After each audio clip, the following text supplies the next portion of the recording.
में गायन करें। अगला प्रश्न है अधोलिखितानां प्रश्नानां उत्तराणि एक पदेन लिखत। नीचे लिखे प्रश्नों के उत्तर एक पद में लिखिए। यहाँ पर हमें जो प्रश्न दिए गए हैं इनका उत्तर हमें एक पद में देना है। पहला प्रश्न है स्वकीयम साधनम किम भवति। अपना साधन क्या होता है? उत्तर होगा बलम। पथिके विषमाः प्रखराः। रास्ते में असामान्य नुकीले क्या हैं? उत्तर हो जाएगा पाषाणाः यानी कि पत्थर। फिर है सततम किम करणीयम। सततम यानी कि निरंतर, किम यानी कि क्या, करणीयम यानी कि करना चाहिए। निरंतर क्या करना चाहिए? उत्तर होगा ध्येय स्मरणम, लक्ष्य को याद करना चाहिए। फिर है एतस्य गीतस्य रचयिता कः। इस गीत के रचयिता कौन है? उत्तर हो जाएगा श्रीधर भास्कर वर्डेकरः। अगला है सा कीदृशः कविः मन्यते। उन्हें किस प्रकार का कवि मानते हैं? उत्तर होगा राष्ट्रवादी। अगला प्रश्न है मंजूषातः क्रियापदानि चित्वा रिक्त स्थानानि पूरयत। यहाँ पर क्रियापद चुनकर रिक्त स्थानों की पूर्ति करना है। तो देखिए हमें कुछ वाक्य दिए गए हैं जो कि अपूर्ण है। कैसे पूरे होंगे? विकल्प में जो क्रियापद दिए गए हैं इन्हें भरकर। तो पहले इन क्रियापदों का अर्थ हम समझ लेते हैं। पहला शब्द है निधेहि। निधेहि का अर्थ होता है रखो। विधेहि यानी कि करो। जहीहि का अर्थ होता है छोड़ दो। देहि यानी कि दो। भज यानी कि भजो। चल यानी कि चलो। कुरु यानी कि करो। तो यहाँ पर देखिए एक उदाहरण दिया गया है त्वम पुरतः चरणम निधेहि। त्वम यानी कि तुम, पुरतः यानी कि आगे, चरणम यानी कि कदम, निधेहि यानी कि रखो। तुम आगे कदम रखो। इसी प्रकार से हमें भी यहाँ पर उचित क्रियापद चुनकर भरने हैं। तो पहला वाक्य है त्वम विद्यालयम। त्वम यानी कि तुम, विद्यालयम यानी कि विद्यालय। क्या करो? यहाँ पर उचित क्रियापद हो जाएगा चल। चल यानी कि चलो। त्वम विद्यालयम चल, तुम विद्यालय चलो। राष्ट्रे अनुरक्तिम। राष्ट्रे यानी कि राष्ट्र से, अनुरक्तिम यानी कि प्रेम। तो यहाँ पर क्या हो जाएगा? विधेहि यानी कि करो। राष्ट्रे अनुरक्तिम विधेहि, राष्ट्र से प्रेम करो। अगला है मह्यम जलम। मह्यम यानी कि मुझे, जलम यानी कि जल। यहाँ पर हो जाएगा देहि। देहि यानी कि दो। मह्यम जलम देहि, मुझे जल दो। फिर है मूढ़ धनागम तृष्णाम।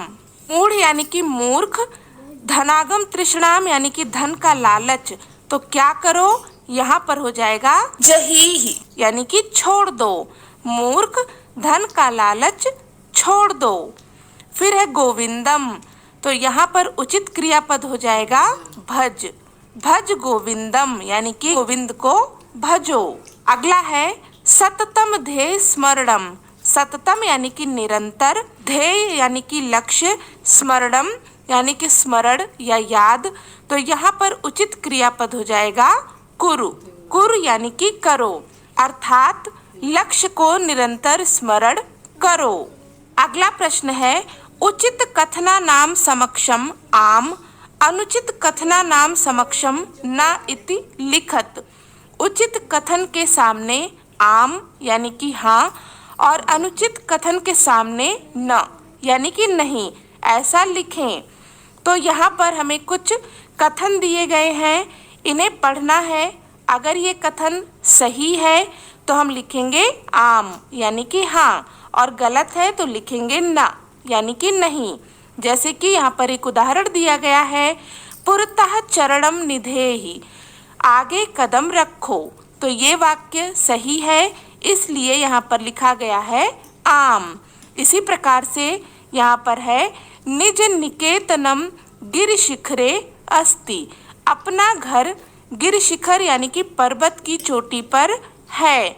तो ये वाक्य उचित है, सही है। यहाँ पर हम लिखेंगे आम। स्वकीयम बलम बाधकम भवति। स्वकीयम यानी कि अपना, बलम यानी कि बल, बाधकम यानी कि बाधक, भवति यानी कि होता है। अपना बल बाधक होता है। ये वाक्य अनुचित है क्योंकि अपना बल क्या होता है? साधक होता है, सहायता करता है, बाधक नहीं होता। तो यहाँ पर हम लिखेंगे न। फिर है पथि हिंसाः पशवः नास्ति। रास्ते में हिंसक पशु नहीं है। ये वाक्य भी अनुचित है, गलत है। यहाँ पर हम लिखेंगे न। फिर है गमनम सुकरम अस्ति। गमनम यानी कि यात्रा, सुकरम यानी कि सरल, अस्ति यानी कि है, यात्रा सरल है। तो अभी हमने गीत में क्या पढ़ा था कि यात्रा कठिन है, इसलिए ये वाक्य भी अनुचित है। यहाँ पर हम क्या लिखेंगे? ना। फिर है सदैव अग्रे एव चलनीयम।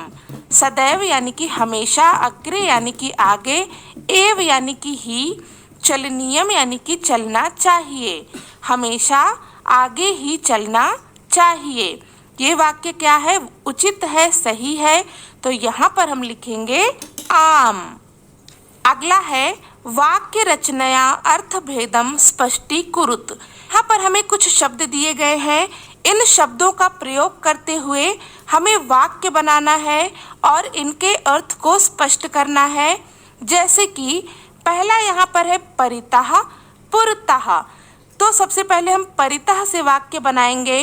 परितः का अर्थ होता है चारों ओर। तो हम वाक्य में इसका प्रयोग करेंगे। ये हो जाएगा ग्रामम परितः वृक्षाः सन्ति। गांव के चारों ओर वृक्ष हैं। पुरतः का अर्थ होता है आगे। तो इसका प्रयोग करते हुए हम वाक्य बना सकते हैं। गीतायाः पुरतः रमा चलति। गीता के आगे रमा चल रही है। फिर है नगः नागः। नगः का अर्थ होता है पर्वत। हिमालय संसारे प्रसिद्धः नगः अस्ति। हिमालय संसार में प्रसिद्ध पर्वत है। फिर नागः यानी कि सर्प। तो इससे हम वाक्य बना सकते हैं उद्याने एकः नागः वसति। उद्यान यानी कि बागीचे में एक सर्प रहता है। फिर आरोहणम। आरोहणम का अर्थ होता है चढ़ाई करना। वाक्य होगा पर्वतस्य आरोहणम दुष्करम भवति। पर्वत पर चढ़ाई करना कठिन होता है। अवरोहणम का अर्थ होता है उतरना। तो यहाँ पर वाक्य हो जाएगा पर्वतस्य अवरोहणम सुकरम भवति। पर्वत से उतरना सरल होता है। फिर विषमाः यानी कि असमान। वाक्य हो जाएगा मार्गे विषमाः पाषाणाः सन्ति। मार्ग में असमान पत्थर हैं। समाः यानी कि समान।